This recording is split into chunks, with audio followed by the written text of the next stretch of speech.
Back to the Culture Call on Praise 93.3 with L. Spencer Smith. Our desire is to reach and empower the community by discussing a cross-section of relevant topics from various perspectives that are essential to its growth and interpersonal connections. Be sure to save our call-in number, 205-752-4800. Be sure to install the free Praise 93.3 app so you can send L. Spencer Smith a message or topic idea. Search for WTSK in your app store.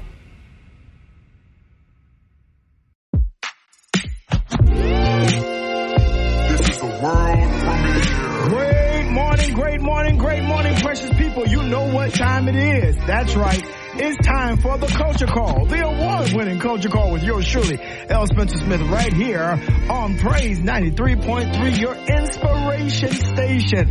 This is indeed the place where Tuscaloosa meets the world. And for the next 2 hours from 10 a.m. to 12 p.m., we're going to talk a little bit about everything. That's right.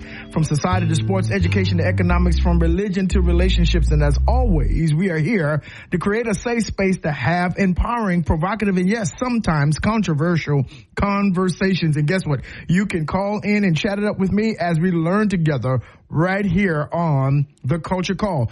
Y'all know how I do it. First of all, I want to send a shout out to everyone who is new to the CC family. Hey, maybe this is your first time listening to the Culture Call, and I am super glad that you are with us on this morning. You might be at your cubicle with your earpods or earphones on, or you might be driving in your car, or maybe doing some other work at home. Maybe today is your day off, whatever that might be. I'm just glad that you are a part of us. Somebody told you about us. Glad that you have tuned in if you are a first-time listener. Second shout out, you know who you go to my committed, consistent listeners. You listen to me every day when you have a chance. Absolutely. And you tell me and you let me know how proud you are of me, and you encourage me every time you see me. You don't understand how far that goes with me. I'm telling you, I am so appreciative to all of my consistent listeners to the Culture Call. Guess what? Because you make this show what it is. We are number one. That's right. Number one in the state of Alabama. And I'm grateful for that. Absolutely. Could not definitely have done it without you. And last but not least, always want to give a shout out to the inimitable, anointed Brother Jay, who blazes the trail for us from 5 a.m. all the way up until 10. He places a hot baton in my hand and says, keep on running, boy, and bless the people. And that's exactly what we're going to do. We're going to run on to see what the end is going to be. And I am grateful for him always. Listen, maybe you haven't done it yet. And especially my first time listeners, you probably haven't done it yet, and if you haven't, no problem. Listen, I need you to go to your smart device or your smartphone, your Apple, your Android, your iPad, whatever that might be. And I need you to go ahead and search first the Praise 93.3 FM. And then you're going to find a free app. That's right, a free 99 app. I need you to download on that phone. And guess what? You can listen to me anytime you want to, anytime that we are on the air from 10 to 12. And of course, all of the wonderful programming that we have here at Praise 93.3. I am telling you, it will bless your entire day. It gives you news. You can read the blogs. Brother Jay does blogs. You can do all of those, listen to all those things. Definitely check on the weather. You know, we're in that time of year here in Alabama, and you need to check on the weather. Guess what? You can do it from the app, and you can hear us from wherever you are all around the country. Yeah, dare I say all around the world. But you can hear us right here on Praise 93.3 all around the country. So no matter if you're in Detroit, Michigan, if you're in New Orleans, Louisiana, whether you're in Charleston, South Carolina, and definitely right here in Tuscaloosa, Mobile, Birmingham, Montgomery, Huntsville, Bowler G, Utah, Adamsville, Aliceville. That's right. Gordo, wherever you are, you can hear the wonderful, awesome programming right here on Praise 93.3. Listen, I need you all to do me a favor. Let me say it again. I need you to do me a favor, and I need you to email me your public service announcements and your events that's going on at culturecall.praise@gmail.com. That's culturecall.praise@gmail.com. I want to know what's happening in your church. I want to know what's what's happening in your organization, whether it's your fraternity or your sorority, whether you're an artist getting ready to cut a new album or have a concert, or whether you're a preacher getting ready to start a new church or run a revival. We want to let everybody know so we can put some faces in the place so there won't be a whole lot of space there. That's right. And encourage you in the great work that you do for our community. You know why? Because we do it better when we do it together. And as always, you can write down the golden number 205-752-4800. That's 205-752-480 and give me a call, or you can definitely follow me on our social media. We're on Facebook, Meta right now. That's right, The Culture Call. You can go ahead and just press one button, the like button, and you can see all of our topics and get all of our information throughout the day. Yeah. And if you missed any past episode, go to Apple Podcast and search out Culture Call, and there you're going to see my face and all of our previous shows that you may have missed. If you say, hey, I've got a lot of you said, Bishop, I'm sorry I missed today. Hey, no worries. We still friends. We still in love. No problem about it. Guess what? You can go there and listen to all of our previous shows, and I tell you, it will be a blessing to your life. Do me a favor. Sit back and relax and grab you some coffee. You know how we do it. Maxwell House, Starbucks. You can go ahead and get you some tea. If you're not a coffee fan, yeah, I'm a both fan. Coffee and tea. I can do either or. But if you're trying to calm down, you can get some chamomile tea. And if you're trying to kind of get a little kick to make it through lunch, you can get you some green tea. Yeah. Or definitely and always you can get you some alkaline water, and that's the water in the blue on the red label. My favorite is Essentia. Yeah, you got body armor, all that kind of stuff out there. Go ahead and detox that body, get hydrated, let those cells know that you are up and at them, and let's get into the culture. First of all, let me say again a big thank you to all of you who see me.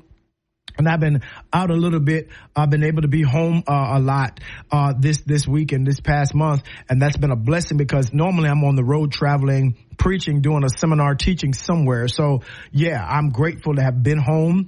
And when you see me, you encourage me, shake my hand, you hug me, and is that you? And I'm like, yeah, that's me.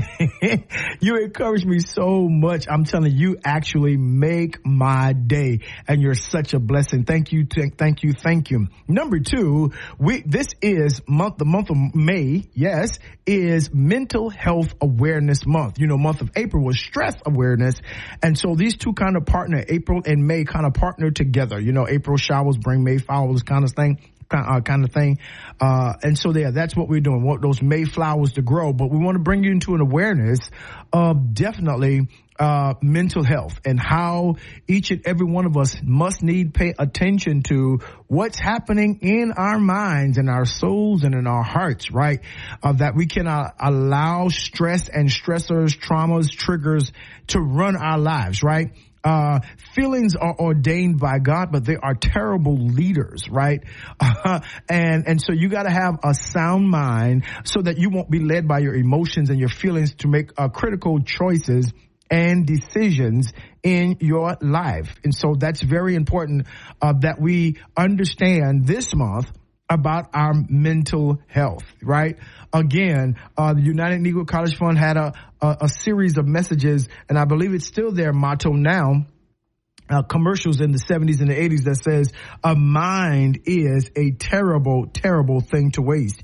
And we are definitely going to help you this month not lose your righteous mind, not lose your right mind. See, I want you to always this month, the month of May, to consider that what the blessing it is and the value of being in your right mind. You know, the text always says, and we know this text by like the back of our hand, for God has not given us the spirit of fear, but of love, of power, and of a sound mind. And so a sound mind is critical to your total development, especially your spiritual development, because that whenever you get spiritual instructions or biblical instructions, those instructions, which is the living word, they need to be extrapolated through a healthy mind. That's what the Bible calls it, a sound mind, a healthy mind, and a health-giving mind. That means that you're able to not only discern and perceive healthily and to think healthily and to project healthily, but you're also able to enact those particular thoughts into healthy life patterns, habits, and decisions and choices that you make through the daily life. So not only do you need is your mind healthy, it is health giving. That right? Your mind is not going to sabotage you and your purpose and your destiny. And so that's what that means, right? And sometimes when we don't pay attention, those things can be attacked and we just kind of push them off. But this month we want to focus in on and hunker down on the fact that you need a sound mind, that you possess a sound mind. Every show this month is going to be talking about something that is attributable to your you having a sound mind, possessing a sound mind, and having prime mental health. Right? Good deal, Culture Call. And so today we're going to talk about getting control of your anxiety. That's right. We're going to talk about anxiety today, right? I saw a quote when I was studying for this. I saw a quote and it says, living with anxiety is like being followed by a voice. It knows all your insecurities and uses them against you. It gets to the point when it's the loudest voice in the room, the only one you can hear. That quote talks about the seriousness of anxiety, that those voices in your head begin to talk to you, and they're created by some level of stressors and or traumas or biological imbalance. But nonetheless, anxiety always puts you on edge. You can't really rest. You can't really focus. And it causes you to be a lot of times snappy or sporadic, right? It does not allow you to enter into the proper a moment or the proper situation of choice and decisions, right? Where you make it on the flip and on the fly because you're so anxious, you're so and you don't define a word by that word, but you're so, in a place where I got to do this, I got to do this, I got to do this. What happens if I don't do this? And it's a never ending voice. And we've got to address that because many people suffer under anxiety. Now you say, well, that's kind of normal. Yeah, there are some anxieties that are a part of the life movement of a human being. I get that. So yeah, I want to make sure that you understand that you're not strange because sometimes you get a little anxious, right? Especially when you're on the brink of something new or something you've never done before. Yeah, I understand that level of anxiety, that level of trepidation, that level of fear. But when it is a persistent, consistent voice that continues to go into your life and speak to you, to be resolvedly in fear, resolvedly, that's your only place. That's the only space that you can live in. And, it triggers you to not think, to never be at peace, to never enter into a place of decent and considerable rest, so that you can rejuvenate and reevaluate yourself and your day. Then we need to talk about that because that is unhealthy. Philippians 4:6-7 says, do not be anxious about anything, but in everything by prayer and supplication. With thanksgiving, let your requests be made known to God. And the peace of God, which surpasses all understanding, will guard your hearts and minds in Christ Jesus. And that's such a powerful text, a powerful biblical text, right? Because it shows you the opposite of anxiousness, which is peace, right? Which is having a stability and having a particular modality or mentality of calm and resolve to know that no matter what comes my way, I'm going to be able to overcome it, and I'm not going to lose my mind. Whatever is going to be, I'm going to prepare for life. I'm not going to allow things that may show up in life to knock me so far off my kilter that it leads me down a path of making decisions that are not ultimately the best for my life. And what anxiety does, it has such a physical reaction, not only a mental reaction, but it has a physical reaction. It makes certain chemicals move and throughout your body. It causes you not to be able to finish and complete assignments. It's so very, very important that we learn how to manage our anxieties. And first of all, let me say this to everybody that is listening to me. everyone, every person, every human will deal with anxiety in some sort. So I don't want you to sit there and say, well, this it doesn't pertain to me. I'm always calm. No, you're not. You're always calm if you're not doing anything. But those of us who live every day, if life is lifing, you're going to confront situations and circumstances whereby those things cause you to develop a particular movement, develop a particular mindset. And if you're not careful, you will get in that cycle, and it will build a mentality and a stronghold and affect everything in your life. Every relationship will be affected by anxiety. Your employment will be infected by anxiety. You parent your children with a level of anxiety, so much so that your children will be restricted and imprisoned by the fears and concerns that live in your mind, right? That they can't go to the ball game, they can't do anything, they can't meet with their friends and have a childlike or teen life because you are living in anxiety and fear of what might happen. And there is always a little voice talking to you and telling you this might happen and that might happen, this might happen and that might happen. What it's trying to do, and it's designed, what I figured out is anxiety is designed to eat away at your ability to trust. Let me say that again. That anxiety is designed to eat at your ability and my ability to trust.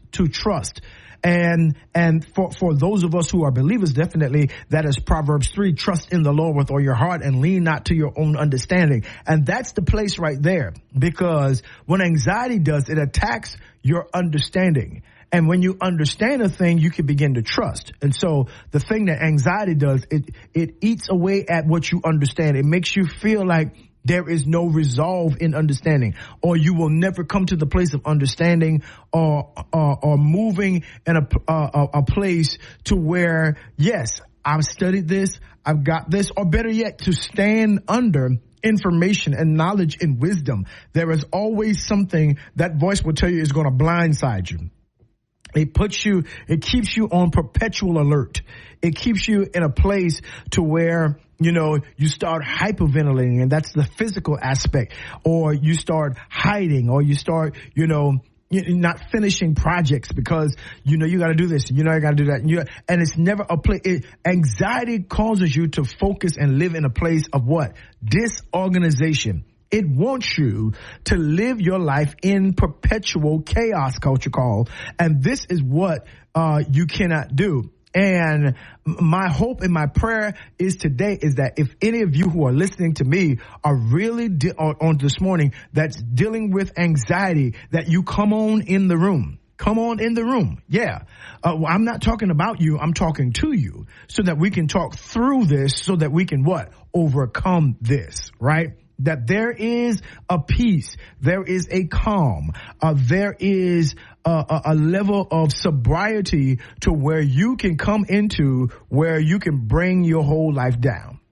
My mother always used to tell me, because I used to live on that. I always live in the future. And she would just always tell me, son, you got to slow down and live in the right now. You live right now. Enjoy right now. Enjoy this right now. Do this right now. Enjoy your wife. Enjoy your family. Enjoy the level and the season where you are right now. Don't live so far out in the future because you're preparing for things that you may not even live to see.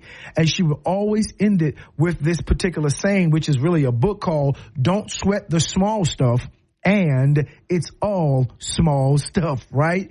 If you understand, we get so busy, getting upset about the ingredients of life that we actually never mix the ingredients to make whatever it is supposed to be in our lives, right? We get overcome with the flour. If a baker gets, so anxious and stressed out about the flour and the eggs and the sugar and the vanilla and all these other things, the milk, and it gets, all those different things. If they get stressed out out about each and every individual ingredient. What they will never do is put it in the bowl and mix it so that it can become the cake that it was supposed to be.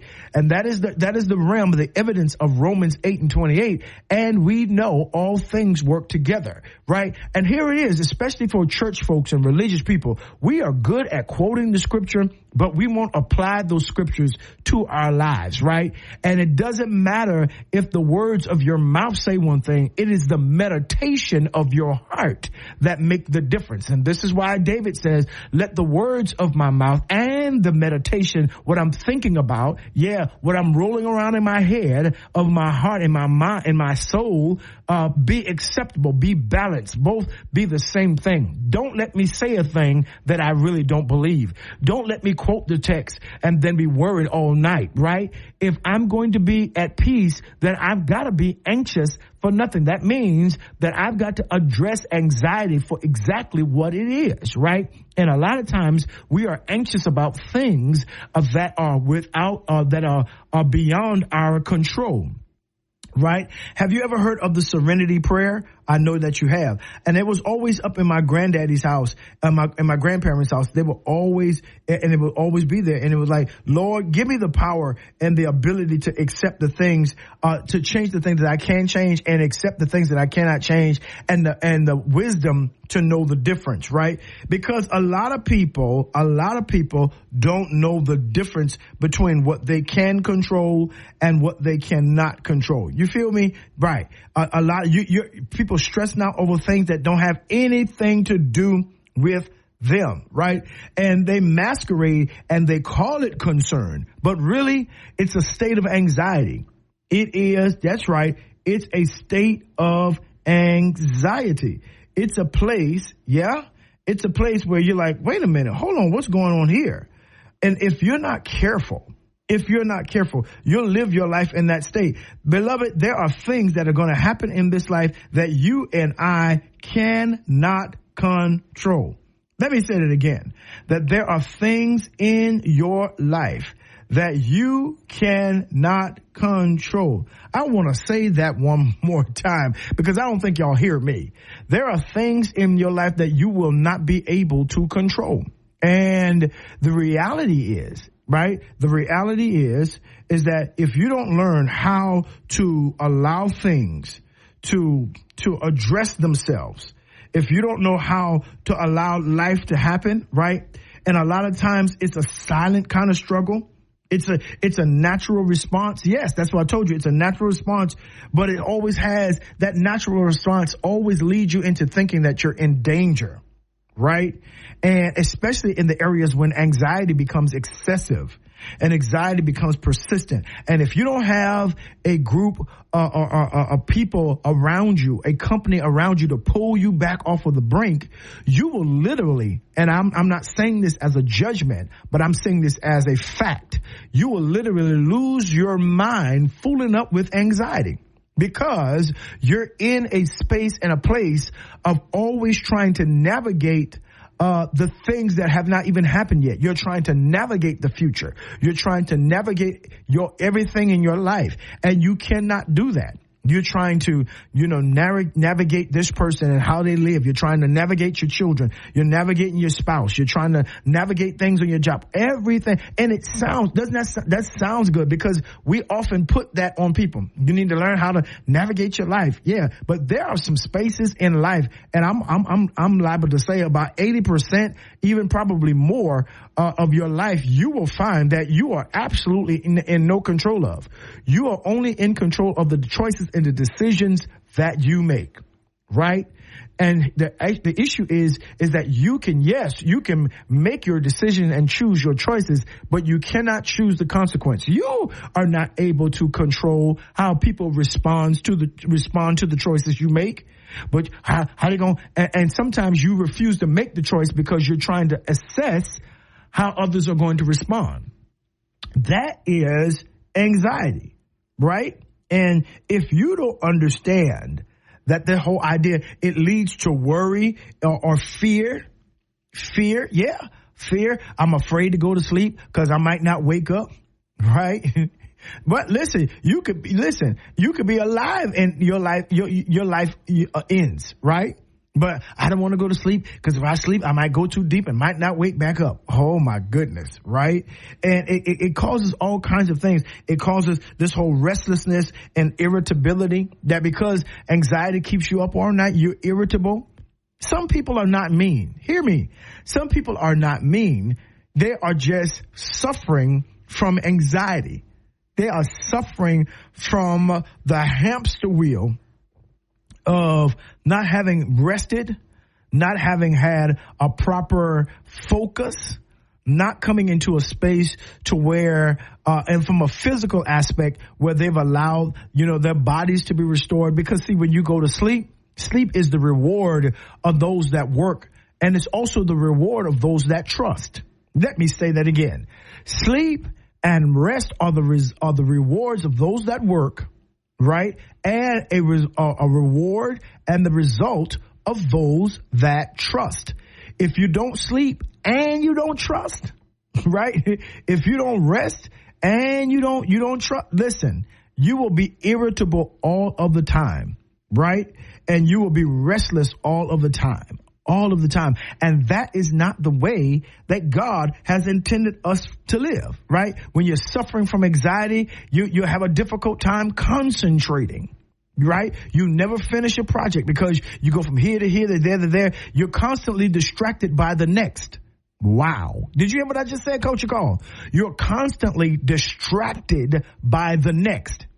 The next what? The next thing, the next person, the next relationship, the next word, the next event, the next time something is going to happen. You're constantly, and so you can't even concentrate on your job. You can't concentrate on your relationship. You can't concentrate on anything because you live in the cycle of trying to worry and to quote unquote prepare for the next, right? It's almost like the future is your enemy.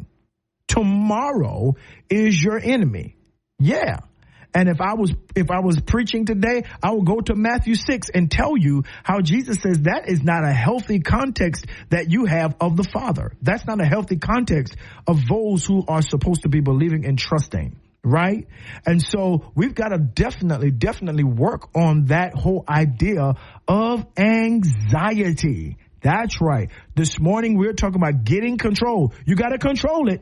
You got to control your anxiety, because if you don't, it will definitely control you. So lock in, beloved. It's going to be a wonderful day right here on the Culture Call with yours truly, L. Spencer Smith, on Praise 93.3, your inspiration station. Keep it right here. There is more to come on the subject of anxiety. Don't miss it. This is the world premiere. And we are back right here on the Culture Call with yours truly, L. Spencer Smith, Praise 93.3 FM, your inspiration station. And today we are talking about getting control of your anxiety. Do you suffer from anxiety? Be honest, y'all. Be truthful. Tell yourself the truth. Do you suffer from anxiety? I know I do sometimes. That visionary state and that overachieving, thing that has been on my life since I've been a child. Sometimes it just gets the best of me, and I enter into a space and into a place of anxiety, and I can feel it. I've learned now, how to bring myself down. I've learned how to do things that I have to do, to be able to, just kind of back up off of it. And we've got to do that. And so, you got to admit that you have a problem so that you can help find solutions and fix that problem, right?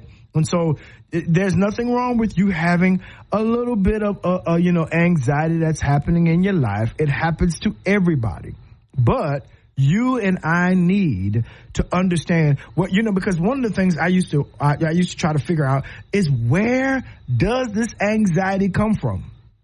And it could be as a child. Normally it shows up as a child, where there's triggers and traumas. If you lived around a lot of people who were, an environment that was high achievers, your brothers, your sisters, your parents, you have that level of anxiety. If in my house, you couldn't bring home but an A, and a B was going to put you on punishment. A C, oh my God, that was the wrath of God.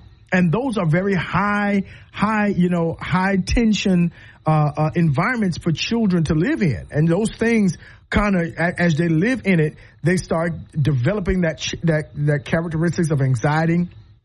Have you ever seen someone and they're crying and you're like, what's wrong? I got a 92. And you're like, what? A 92? That's still an A, but that's not what and they start telling you all these different things that's going to happen and why that's not good enough.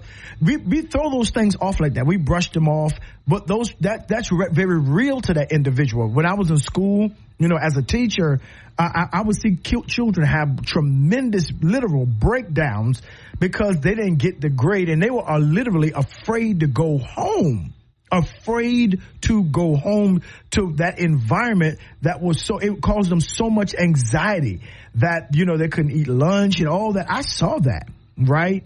And, I was grateful because, again, we started off growing up like that. And I think one time I made a C on something. I can't remember my first C, and I was so nervous and anxious at school. I was just like unnerved. And, my dad's like, okay, I get it. Allow us to let you know that you are human and you got to just work in this area. Listen, I was expecting the worst beating, can we say that now? The worst spanking, because he didn't beat me. It was spanking of my life. Because I knew the rule of our house. But the reality of that is that there are a lot of people that have grown up in those kinds of environments. And because of that, they are in those issues of always like that. Now they're adults and they live on anxiety. They thrive off of anxiety. Their life would feel like they would be empty if they were not anxious. And we call them type A people, anal people, about something. Right? Because it's always got to be right. It's always got to be this, and always got to be that, and always got to be that. And they miss the aspect of life that life refuses. Hear me, y'all. Life refuses to be controlled. Let me say this again. Life will show you that it is bigger than you, right? And you add in life and how it cooperates with God's will, it will show you that, you better learn how to trust God, because that he will allow some things to happen in your life that will mess you up, and he will target, hear me, the divine God will target Jehovah, Yahweh, whoever you want to call him on today. He will target that area where you're such an anxious, a perfectionist. He will target that anxiety to bring you. Why does he do that? That seems so unfair. I get it. But he does that so that we will learn how to trust him. That's right. Exactly. And so you have people that live in that were raised in that kind of anxiety. And so, but nonetheless, there are people that suffer under anxiety because of genetics. Right? It's something that was, a mental, chemical situation, in their brain chemistry of that's in their parents, or if you trace it back, that there's someone or some people in their family that always suffered from anxiety. Right? And that has to be treated properly. Right? It could be environmental factors. Like I just said, you could be around that environment. It could be a school teacher. It could be, any kind of place that has your job, right? That you're afraid of losing your job, and your boss is one of those that's a hard taskmaster, right? His name is Pharaoh. Her name is Pharaohess, right? And, there's no line for making any kind of mistake, for being late. And and they're adding on heaps and heaps of work. And you're like, man, my life is just, my goodness, I don't know what to do. But that's it. And it also could be just, that's environmental factors, but it also could be personal traits. It could be pressure, watch this, that you put on yourself, right? Especially in a generation that is exposed so much to social media. Right? That social media puts a lot of pressures on people, right? Because social media not only gives facts, but it also promotes or has the opportunity to promote illusions. Yes, that those things are not even the truth, but you know, that it's kind of you always living in a Disney world, in a fantastical world, or a world of Marvel. You're living in this whole idea of Hollywood and Beverly Hills. You live your life perpetually in the movies, right? And those things set up castles and strongholds in your mind. Now things in your life, reality does not look like the screen. Reality does not look like the movie. It does not look like social media. It doesn't look like XYZ ABC. You know, and here is a good wisdom. That's why you always have to measure your life by how God has set it out, by the plans and the preparation that you make, right? You have to lay your life out like that and allow your days to be your days, right? Allow your life to be your life, and don't allow any other experience that you may see or someone else's experience or desire to live vicariously through your life. Because people will put pressure on you, pressure that they never faced. You know, there are children right now that's got to be the number one baseball star, the number one football star, and that's placed on their life. They got to be number one in this and number one in that. And then when you look at the life of the people that's putting that kind of pressure on them, right, that's causing that kind of anxiety, they were number 100 in their school in a class of 110 people. Right, that they didn't even achieve like that. Right, they weren't even that kind of athlete you're trying to get me to be, and they weren't even that kind of gifted person that you're trying to get me to be. Right, and so these people, these children, they live under all of this stress of anxiety. Because you're trying to do all this, you know, it's like that one that looks like you better get that touchdown, you better tackle that boy. But when you were that age, you didn't even get on the field. You were a bench warmer, and now you're putting all this pressure on people, right? And so, you know, those things kind of be, you know, and you're trying to live out something that is not reality. And here it is. Reality. Let's talk a little bit about reality and anxiety. Reality is this. Reality is this notion. It is a nebulous notion. In other words, reality is, quite frankly, what we choose and decide to make it, right?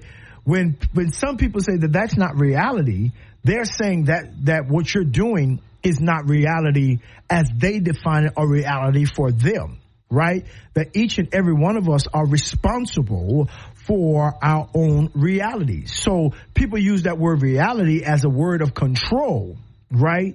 That's not real, but yeah, it's real to me. Right? Flying on a plane was not real to a lot of people, wasn't reality. And a lot of people called them crazy, called the Wright brothers crazy at Kitty Hawk, North Carolina, until it was done. They created the reality, right? So your decisions and your choices and how you begin to manipulate and how you begin to move with regards to those things are the things that create reality. Reality is what happens when your effort meets an opportunity and you decide to work with every opportunity to create something that was not there before you got there. That is reality, right? And when people say, but that's not this and that, no, they're saying it's not real for them because they couldn't do it. So, and they put, they try to talk you out of things, or they try to put pressure on you to have the reality that they want you to have, right? And I get it. I get it. I understand how this thing works. I understand how people, try to make these things happen, because yes, they want to be proud of you, but really they want to be proud of themselves, but they put the pressure on you. Yeah. Right. And so your achievement is the thing that causes them to be excited, because they can point and say, oh, I did that. That's my child. And I get it, because all of us want to be proud of our children. We want to be proud of the people that are around us. But at some given point, we've got to make sure that we're not creating environments or creating a trait, a personality disorder where they live in the anxiety of disappointing us.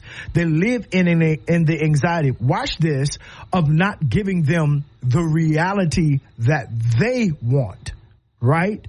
Right? So you grew up trying to be something to please other people who said that that's what you're going to be. Right? There are a lot of people that were not supposed to be preachers, but people put pressure on them and said, you got to preach your head, and your granddaddy was a preacher, and your daddy was a preacher, and all this. You got to, but what if that person wasn't supposed to be one? Now you're putting the pressure on them to be a preacher, and they don't have the call, they don't have the anointing, they don't have the skill set, the erudition to even be that, but they're trying to get up in the pulpit and be X, Y, Z, ABC of something that they have no desire to do in their life. And God is like, I didn't even appoint you to do that. I called you to be a doctor. I positioned and purposed you to be a school teacher. Why are you in that pulpit? Well, cause they told me, right? And that person lives under the private anxiety of trying to give other people the reality that they want. Talking here, I am. Yeah, I understand that level of pressure. And that's a lot of pressure to live under that notion of the pressure of you always having to, and that causes stress, that causes trauma, all these different kinds of things, because you will never adequately prepare yourself for something that there is no connective purpose on the inside of you for. Let me say that again, right?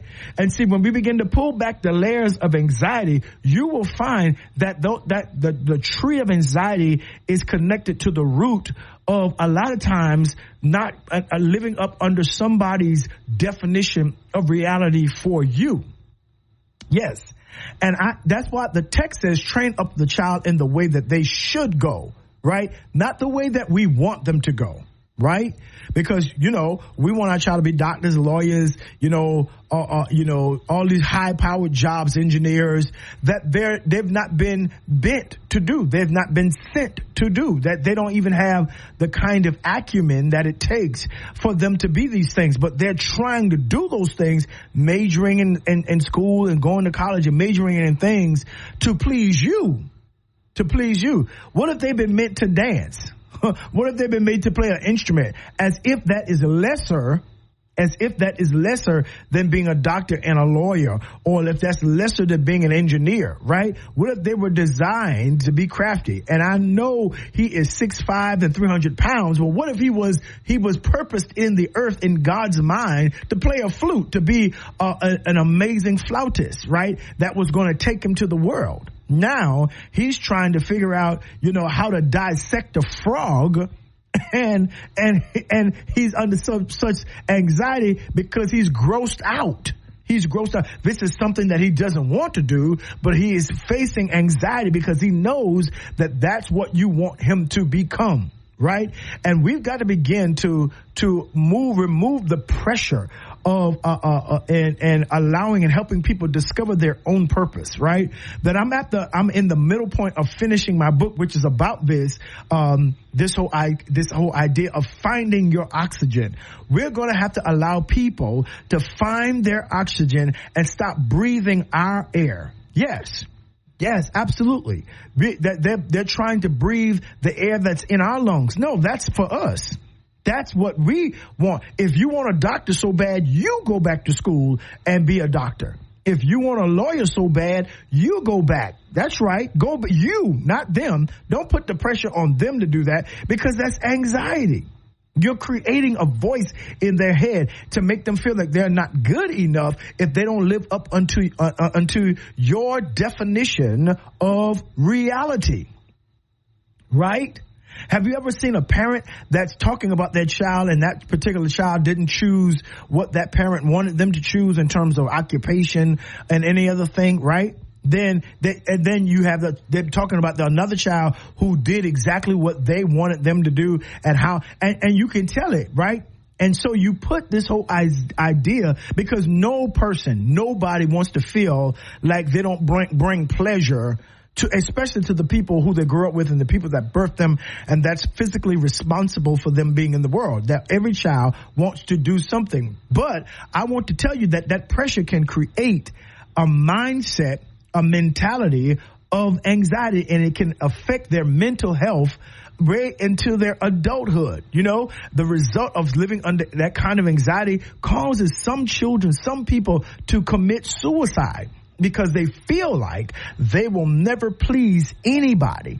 And if that is the reality that you are living under, hear me, L. Spencer Smith is telling you right now, come up from under that. Come up from under that. No, you've got to begin to shape and create your own reality, the reality that God really put you here to be, right? And it may not be the reality that makes $1 million. It may not be the reality that, you know, that creates somebody to call you Dr. So-and-so or attorney so-and-so or whatever that, you know, that level. You may not get there. That may not be the desire that is in your heart. Right? That may not be the thing that gives you peace. Peace for you might be painting. It might be, you know, something as simple as being a janitor. What? Yes. Because in this commercial capitalistic context, people are doing jobs that they hate going to every day. And waking up in the morning is an event of anxiety because they're doing things under duress. Their purpose is counterintuitive. Their true divine purpose is counterintuitive to what people and the pressure they have put on themselves and their families and their environments have placed upon them. They really don't want to do what they're doing, but they don't know how to explain to the people around them that this is who I am meant to be. Right? And so make sure that you are in the capacity or in the space where you can live out your life in the divine capacity, in the right capacity, so that you can properly prepare yourself. Right? When you are not in purpose, right? And you cannot trust your environment, anxiety will ensue. Anxiety will be a perpetual part of your life until you find your space of trust and peace. Listen, my goodness. 205-752-4800 or hit me up on the app. Let me know how we're doing. This is the Culture Call with yours truly, Bishop L. Spencer Smith, right here on Praise 93.3 FM. I need you to keep it right here. Go ahead, hydrate, get your little snack, and keep it right here on Praise 93. We'll be right back after these messages. Don't you move. Don't miss it. This is the world premiere. And we are back. It's the top of the hour right here on the Culture Call, Praise 93.3 FM, your inspiration station, and we have been having a wonderful, wonderful day. Listen, maybe you're just joining us for our second hour. Welcome to the CC family. We've been blazing on the Culture Call on this morning, having a discussion about anxiety. That's right, having a discussion about how you and I can get in control of our anxiety. It's something you got to work on. I'm telling you, you got to work on it. And so definitely we want you to do that. Listen, I want to release a special invitation I want you to mark your calendars, May 19th. There's something that's going to be going on, or maybe it's May 18th. There it is, May 18th. May 18th at the Impact Nation Fellowship Church. We're going to be having a discussion about mental health. That's right. We're going to be talking about mental health with our qualified very own Christine Bales. She's a social worker, a counselor, all of those things. We're going to ask her questions in our Family Wealth Symposium that we do every other month, getting people to understand that wealth is more than just money, but having a sound mind, creating a mental health a community even in your own family, that we've got to stop hiding secrets, stop hiding anxiety and pressure and panic and all those things, and living under the same roof, right? That we're able to give mental health, a healthy mental health. We can pass that on as an inheritance to our children and our children's children. But it is May 18th at 10 a.m. at the Impact Nation Fellowship Church. It's going to be an amazing time, and I don't want you to miss it. I want to see you all of you in the house, right? I want to see you there. It's going to be a blessing to you. Listen, it's free to the public, but you do have to register, and you can register at www.theimpactnation.org/events.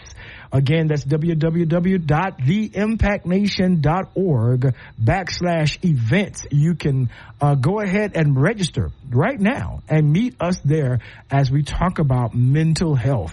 The wealth of having mental health, proper and solid mental health.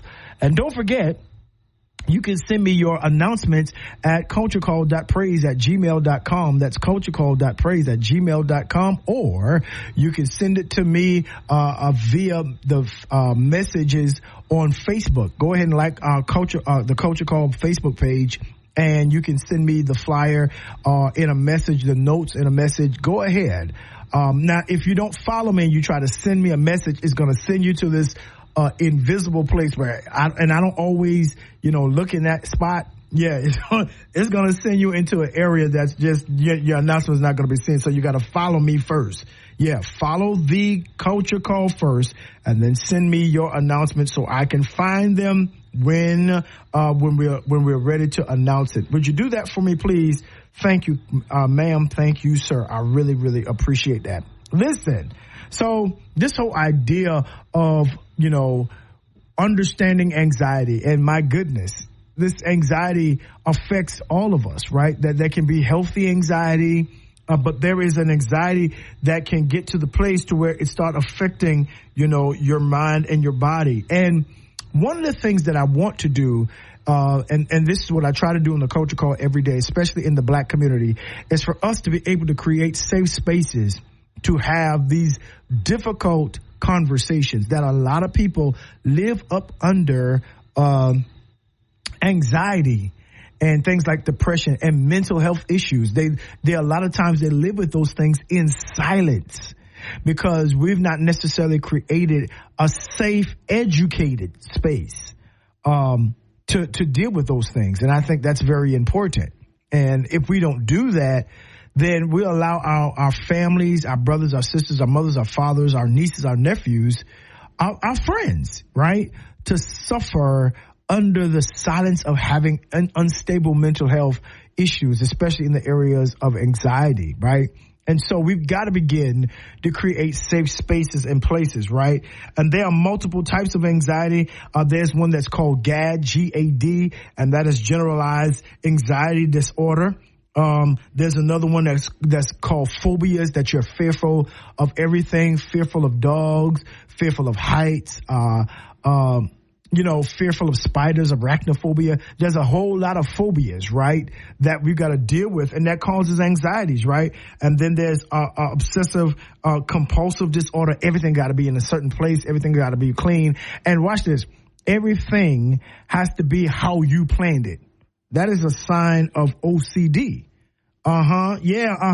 Obsessive compulsive disorder. Like if you put on an event, an OCD person is probably the best and the worst person to put on an event, right? Because if it doesn't turn out the way they want it, they would rather not do it. They'll scrap it. They'll be oppressive to everybody else, even themselves, right? Because, and not even themselves, but because they are oppressive on themselves, those who suffer with OCD, and it can show up in different areas. In other words, you can be okay and just kind of a normal human in other areas, but in this area right here, it will trigger you and you just become obsessive about it. You can have panic disorders, right? That you live in a place of panic, you go into a room and you stay on panic. You're always looking over your shoulder.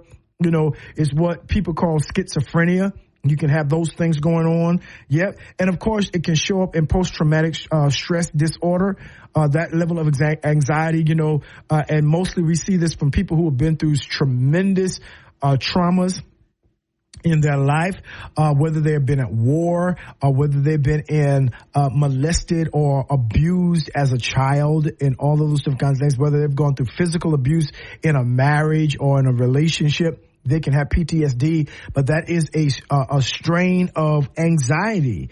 And, you know, and anxiety is probably one of the most prevalent mental health diseases and illnesses all over the country. And if we don't create, again, a safe space to at least allow people to say, you know what, I'm dealing with this.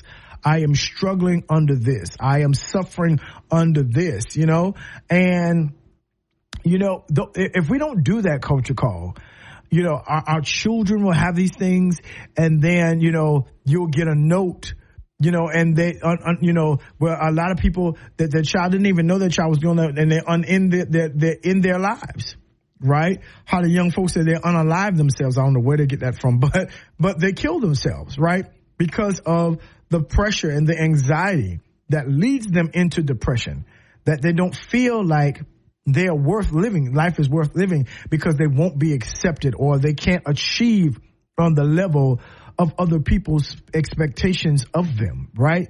And so if we don't have safe spaces by which we are able to have a conversation about when you feel these things, right?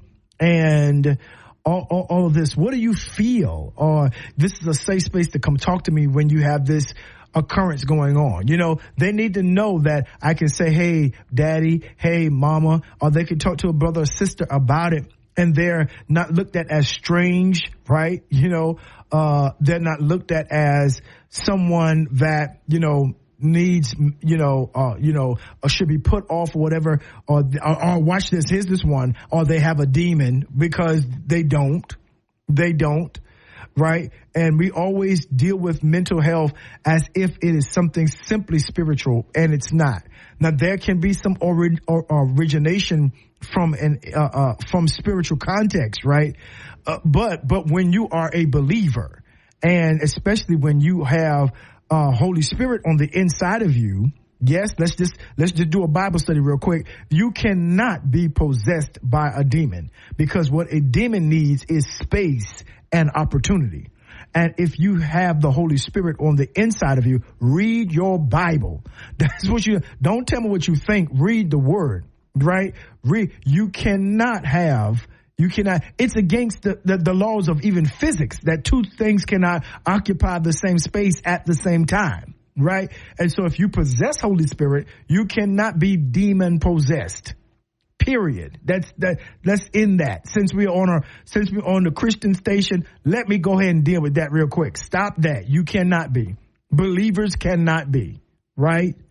Unless they have opened themselves up and they have given. Now, can demonic forces deal and speak in your mind, set up strongholds and make suggestions in your mind? According to Paul, they can. But having the whole of you, possessing the whole of you, absolutely not. Not when you are a believer or someone that has, if anything else occupies your space. And here it is. If any man be in Christ, he is a new creature. Old things are passed away. Behold, all things are become new. And so, yes, you definitely have.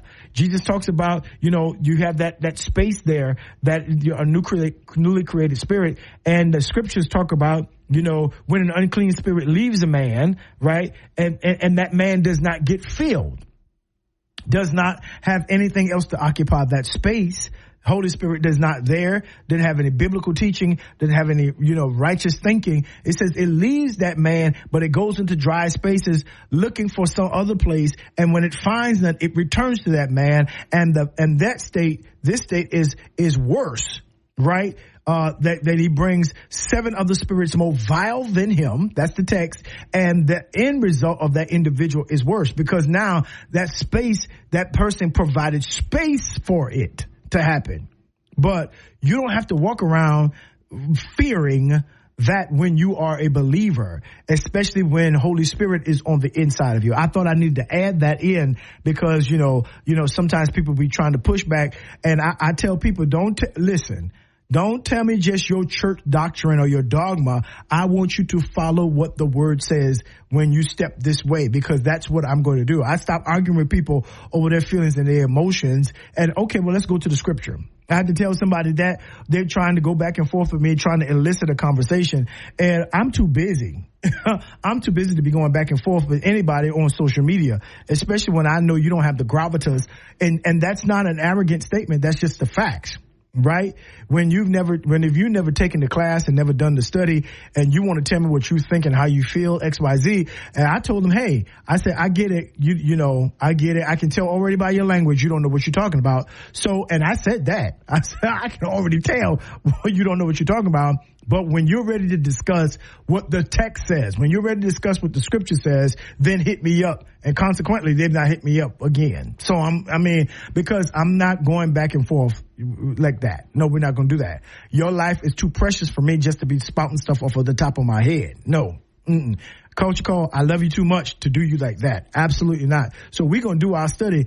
And like one of my friends said, we're going to get this lesson. We're going to do our homework before we even talk to you, right? And if I don't know, I'm going to call a doctor or somebody. I'm going to call somebody who knows what they're talking about.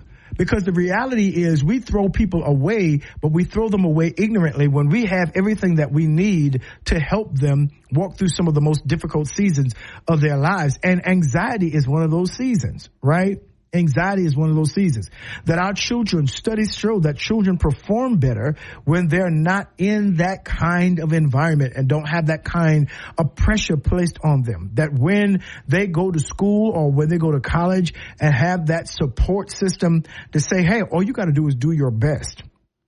If you do your best, if I am clear and if you are clear that you did your best, then hey, then it is what it is. And if that best that you can do is a C, then okay, yes, would I love it to be a B? Would I love it to be an A? Absolutely. But what we won't do is throw you away when I know you've done your best.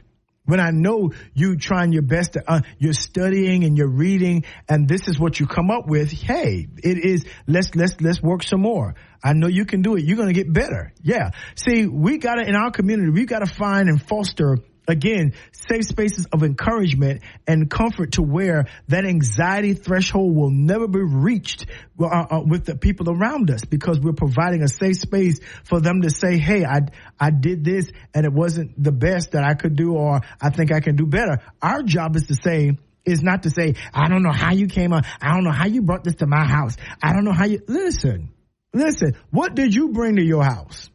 Huh? What was your reality? Huh? And so why are you trying to place that kind of pressure on someone else that you couldn't even meet that kind of reality? You didn't even make the track team. So why are you upset that they came in third? Why? Why create stress and trauma around a reality that you couldn't even live in your own life? Right? See, it's those subtle things, just like what I'm talking about right now, that create stress, that create anxieties, that affects people's mental health, especially when they feel like failure, or when they not that they are a failure, but when they feel like they've failed is the end of our relationship. Right? That is going to change something dynamically, but between mama and daddy, they're not going to appreciate me. They're not going to love me no more. Right? Folks going to laugh at me. Why? We got to begin to dispel those kinds of environments in our houses, in our lives, in our families, in our friends. That when I get to my family, it ought to be a safe space. It ought to be a place of encouragement. Oh, you're going to get them. You'll get them the next time. You'll get that A the next time.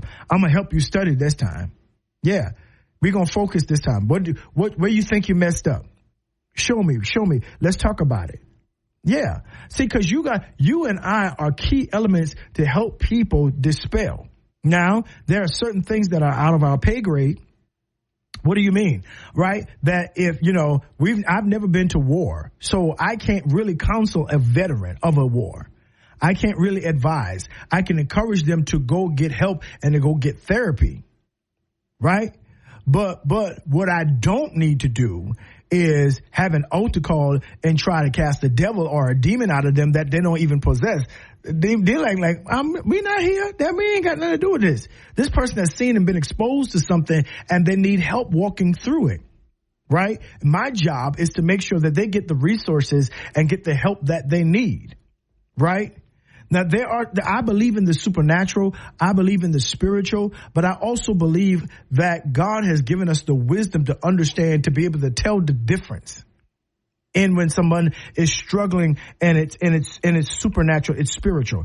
I know when to step in there, right? And when that person will be different if I just gave them an opportunity to say, hey, I've got a doctor friend, I've got a therapist friend, and I need you to go see them. Because they've been in wars and all that kind of stuff, and they deal with a lot of people that suffer from this. I need you to go see them. I don't belittle their spirituality. That's not what I do. That's not what we are supposed to do. Yeah. So I just want to make sure. That you understand what I'm saying. That you understand what I'm saying, that we've got to provide the right kind of help to help people navigate through those difficult moments of anxiety, right? You'll be surprised how much just holding somebody's hand and say, hey, it's okay. It's okay. I've had to do that many times as a friend, as a brother, as a son. Right? I had to grab my parents' hand. I've had to grab my children's hand. I had to grab, even as a pastor, I have to just say, sometimes it's like, hey, it's okay. Calm down. It's all right. It's okay. Life is not over, I had a young lady that she was so afraid to come talk to me because she was pregnant out of wedlock. And of course, I'm her pastor, I'm her bishop, and all these different kinds of things, and how she regards me. And when she told me, finally, I could tell something was wrong. She was under tremendous anxiety and stress. And first of all, number one, I knew the moment wasn't about me. So it's not her being upset with me or me being upset with her. She didn't need under that because she was already doing that to herself. The situation already found herself where she's living perpetual. I was the thing or the person she was afraid to tell. Right? And so when she finally got up the gumption to tell me, right? My initial response was say, okay, come here, baby. Let me hug you. To hug her real close and tight and just say, it's going to be okay. It's going to be all right. Cause I didn't need to recite the text to her. And neither did I bring her before the church. That ain't none of their business. And nobody in the church can judge cause a lot of them were in the same situation. I'm not going to create an event of anxiety simply to fulfill some religious kind of mandate that ain't none of your business. She trusted me enough as her leader, as her pastor, to come and say, hey, this is the situation in my life, and tears is down her eyes. My job was not to make that worse. My job was not to quote her Matthew, Mark, Luke, and John. My job was not to tell her what Ezekiel or Isaiah said. No. My job was not to bring the law into the situation. My job was to make sure that she was fine and to let her know that what? She is loved. And that your church, your pastor, and your church family is going to help you walk through this difficult season of your life. Right? And so I wanted her to calm down because I wanted her to trust me, because remember, her fear was telling me. And I didn't want to make her fear correct, right? And I didn't want to make her situation worse by acting holier than thou, especially when I know my own history, right? And so my job at that moment was to calm her anxiety down, and I could tell how she was weeping, how she was kind of heaving, that it was a whole lot of anxiety. And I knew that as I held her, and I told her everything is going to be okay, that anxiety was coming down. Because I was trying to create another reality in her life. I wanted to come down. I understand. I get it. Listen, I need you. And the first thing I told her is, I need you to stop beating yourself up. Let me say that again. I need you to stop beating yourself up. And I started telling her that what you think how God looks at you, how you think Jesus looks at you, how you think this happened, how you think, right? They're not one of them throwing you away. Please don't confuse God with the people of God. Please don't confuse Jesus with his followers sometimes, because his followers want blood. They want punishment, right? And that's how we can be as people and don't understand mental health. We don't understand how that judgment orientation, really deals deleteriously on people's mental health, because they're not just walking up as spiritual beings. They got to live with the words and the actions that we say. And I remember growing up and I saw young ladies being brought before the church because of a situation. And I'm just using this one situation. There are a plethora of issues that we can deal with, and how she had to apologize. And something always sat wrong with me in that season. Right? And I'm sitting there, how do we help her? I'm talking about when I'm a teenager and I'm questioning, how do we help her? How does this work? How do we restore her? This is not restoration. Listen, this is not restoration. This is not, and I had enough sense to know, and I didn't know the text of the scripture at the time, but I knew, that she was weeping and crying, and the saints just sitting there with their arms folded and legs crossed, what? For what? I'm apologizing to the church. Why? For what? What infraction has been done to her? David wasn't allowed. David didn't do that when he slept with Bathsheba. So I'm trying to find these in my mind. I'm thinking about the little biblical stories. And so that when I became a pastor and a leader, that was just something that I just didn't do. When you begin to study the psychology of all of that, those kinds of atmospheres can create anxiety. It can put more stress on the person, on the baby, XYZ, ABC. Absolutely. And so we've got to learn how to create safe spaces for people to say, to confront their fears, right? That if your child has done something bad at school, listen, I know we have to discipline. I get all of that, and we've got to set order. I know all of that. I know we got to train them up. And I know about sparing the rod and spoiling the child. I know about the rod of correction, driving foolishness away from the child. I get all of that. But if you understand from the human context and how the God operates and how God desires for us to operate, right? There are levels of discipline that will be called for, right? The only thing I require is don't lie to me, right? Don't lie to me about what you did. Just tell me, yes, I did do it. I'm sorry. Apologize. And then my belt stays on my waist and ain't no switch getting there. None of that is happening. You call me a softie all you want to, but it is what it is, right? Don't lie.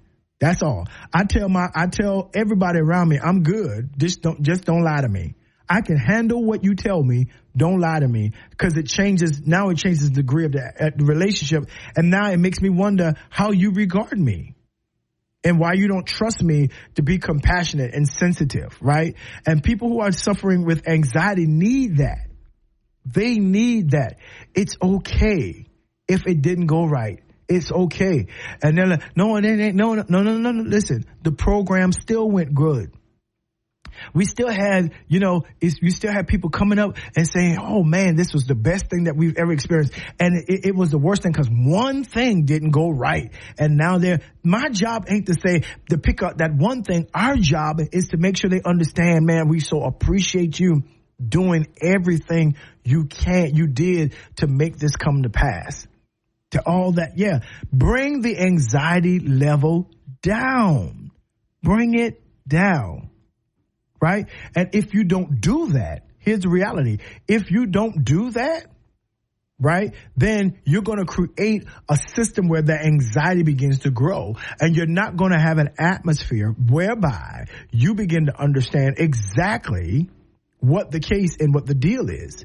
And that person, they're not going to trust you with truth. Huh? Did y'all hear what I just said? They're not going to just trust you with truth. They're not going to do it. Not at all. They are not going to trust you with the truth, right? Truth that will help them, truth that will free them, truth that will cause you to partner with them to make this situation better. right? They'll stay anxiety of fear, the anxiety of panic, the anxiety of what's going to happen. Are they going to do this? Are they going to do that? Are they going to reject me? Are they going to love me? Are they not going to love me? A, B, C, X, Y, Z, right? That's how that's going to be. If you don't understand that we've got to create safe spaces for people to address their mental health, right? I've not been able to sleep. I've been having these bad dreams. I'm just been anxious about everything. I've not been able to focus. Okay, no problem. Calm down. What's the issue? That's our thing. What's the problem? Tell me what you're going through. When did you recognize that this started? Right? Who else? And here's me. Who else have you told? Who else are you talking to? Right? Now, why do you ask that, L? Why do you ask that when you're helping people deal with mental health or anxiety? Because my thing is, I'm a vault. And I always want you, when you talk to me, you ain't got to worry about hearing it again. But I am always cautious about who are you mixing this counsel with. If you're mixing it with your friend who doing this or these other people, then you're trying to mix up all this counsel. Yeah, either you're going to talk to me and we close it right here, or talk to a professional where they're obligated professionally to have it closed off, especially if the issues are sensitive that are causing this anxiety, or you can go ahead and talk to them and just leave me out of it. Because again, the idea is creating a safe space for that person to understand how to navigate their lives. And you might say, well, that's a little bit harsh. Well, that's just kind of how I operate. I operate from that space and that place, because what I don't want you to do is to mix up so much counsel and so much this and so much that we end up, you end up worse. Yeah. Than what you end up worse than what you were really, thinking about from the beginning. Right? The state of that man is worse than it was in the beginning, right? Because you're inviting so many other voices. You're already dealing with the voice of anxiety. Now you need to deal with the voices that can bring you into a place of space, a place of trust, and a place of peace. That's what you need to do, right? And so that's just kind of how I am. And Culture Call, as a community, that's kind of how we got to be. Now, what you're not going to do is not, if I'm your parent, you're not going to talk to me and your friend and make our counselor on the same level. Nope. Because I'm not going to battle in your mind with your friend who ain't lived as long as I have and hadn't been experienced. I've got a level of, especially if it comes to my children, I've got a level of care and concern and investment that they don't have, right? So you're not going to equate me with them. No, that's not how we're going to do that. But when you come to me, know that you're safe. Know that you're not going to be exposed. Know that we're going to get through this together, right? Know that I'm not going to leave you. I'm not going to throw you off. I'm not going to cast you aside. You have a safe space to unload, because my job in your life now, here it is to bring that anxiety level down. Come on, say it with me, Coach Call. We got to bring that anxiety level down so that you can get in control of it. Because right now you're not. Right now, anxiety is running roughshod over your focus. It's running roughshod over your issue, all these situations. No, we're not doing that. We are not doing that. I need you to calm down, right? And my job is to help you come down, not make you be more guarded and be more anxious than you had to be. That's important. That's very important. You feel what I'm saying? And so that is the reality of how we handle each other's anxiety is that way. And we got to create safe space. Got to create safe space to talk about anxiety. Good deal. Listen, this is yours truly, L. Spencer Smith, right here on the Culture Call.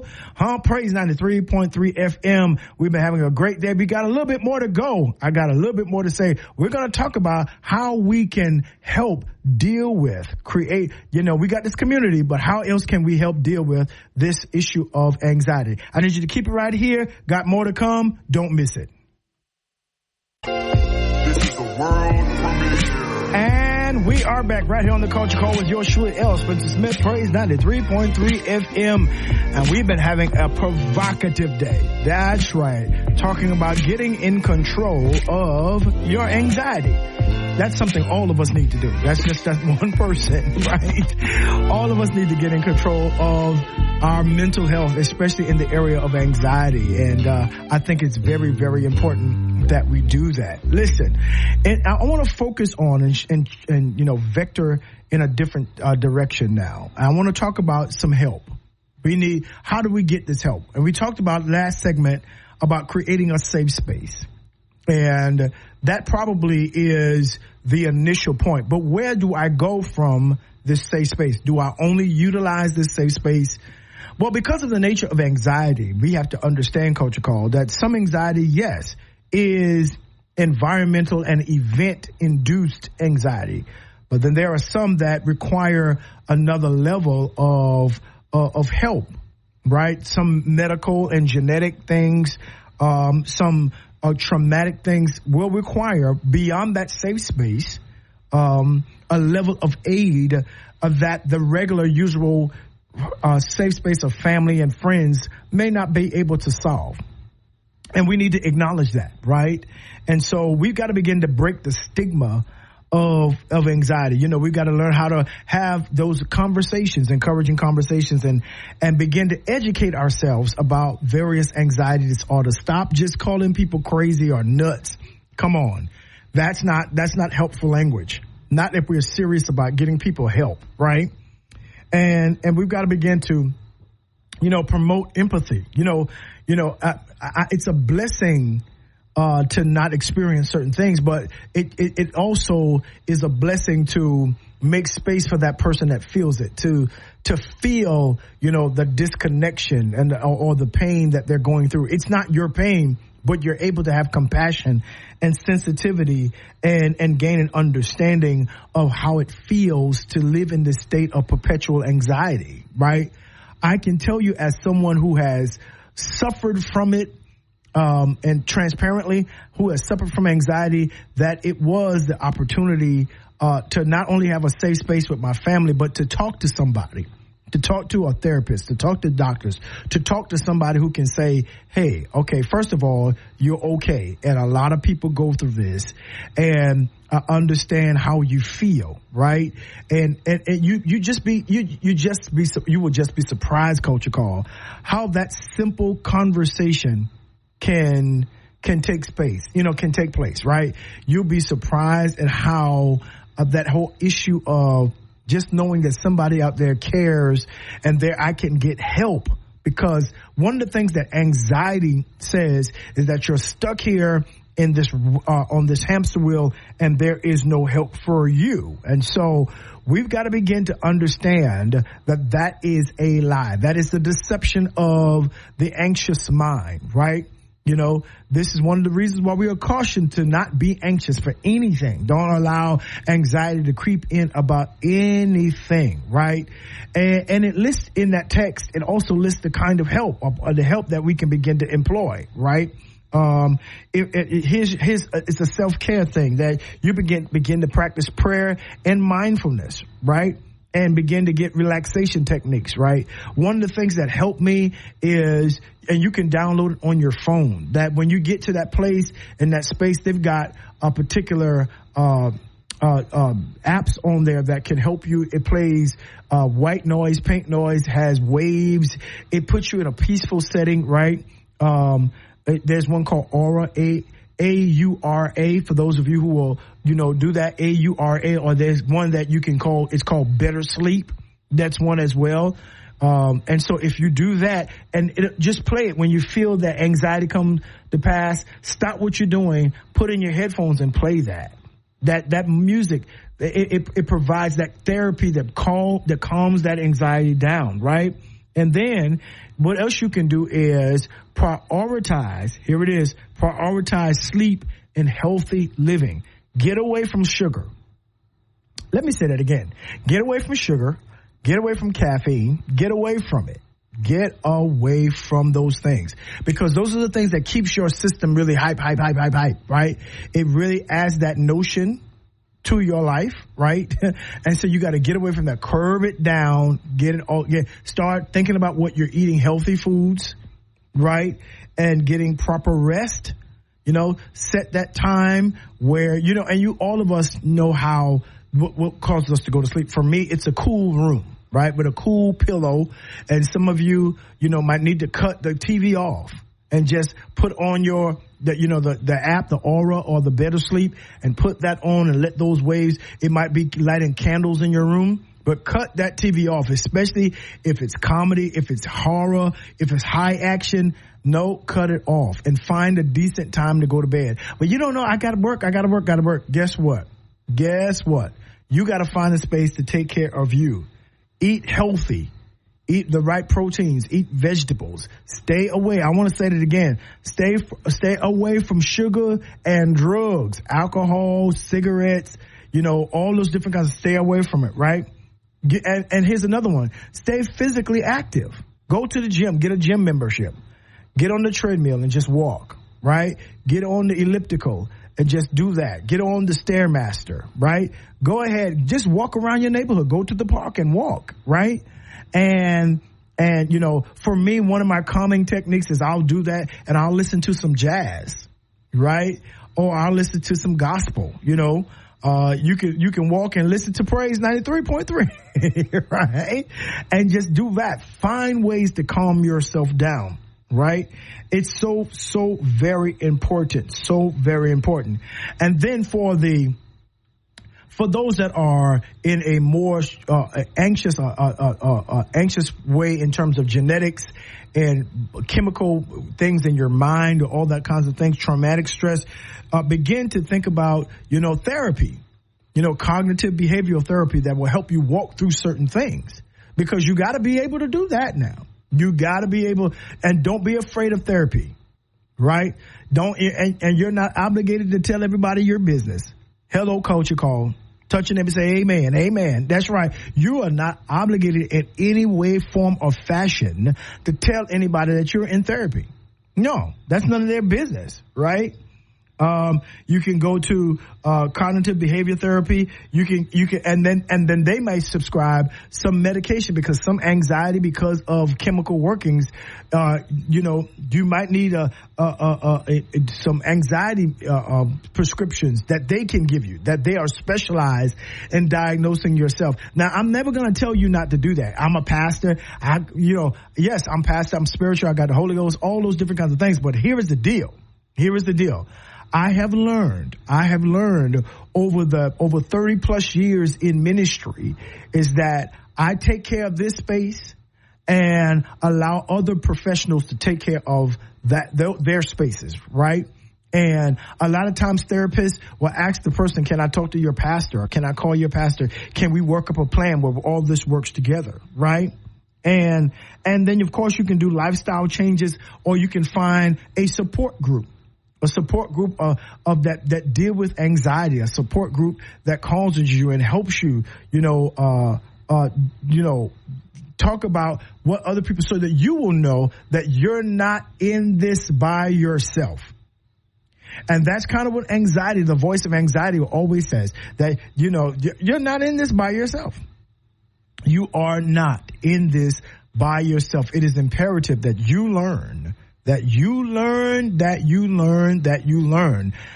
you are not an island in this. And that will shut that voice all the way down, right? It will shut it down when you begin to say, hey, I'm not in this by myself. A support group. And those people don't have to be your family. It could be people that you don't know, but that you can research anxiety support groups, or your therapist, and or your pastor can give you people and connect you with people that can help you walk through this treacherous territory. It's important, right? And don't be ashamed if they have to prescribe some level of medication until you get better and learn how to cope with these things, right? I think that we can be so closed-minded in our communities, and we can begin to prescribe people our realities for their lives. No, our reality is our reality. They've got to begin to learn how to navigate life to discover their reality, what is going to be real in the context of their own life and living. And that's what we've got to do, right? And then you can set realistic goals, and this definitely works if you have anxiety around OCD, obsessive or compulsive disorder, set realistic goals, right? You cannot stop a bullet. You cannot leap a tall building in a single bound. You can't do certain things by yourself. And it doesn't always have to be the way that you have seen it, right? Allow yourself to walk in a place that will lend you toward flexibility. Allow yourself whereby you can learn how to glean from others and delegate from others what you're supposed to do, right? Learn how to do that. Learn how to do that. And the reality is that when you learn how to do that, when you learn how to do that, that will cause you to understand, guess what? It doesn't always have to be my way. It doesn't always have to be this thing that goes on in my mind, in my wheelhouse. No, I can literally take my hands off the handlebars. I can literally allow other people to do things and it will turn out just right, right? I can take a vacation or I can take a break. I can assign other tasks to other people and trust their capacity and their capability to get it done, right? I have to learn how to set realistic goals, right? Smaller, more manageable goals. Something that when you finish with it, it's the end of the day. That you can look back and say, you know what?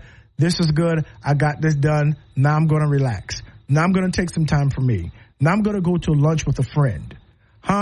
Yeah. You have to learn how to treat yourself well.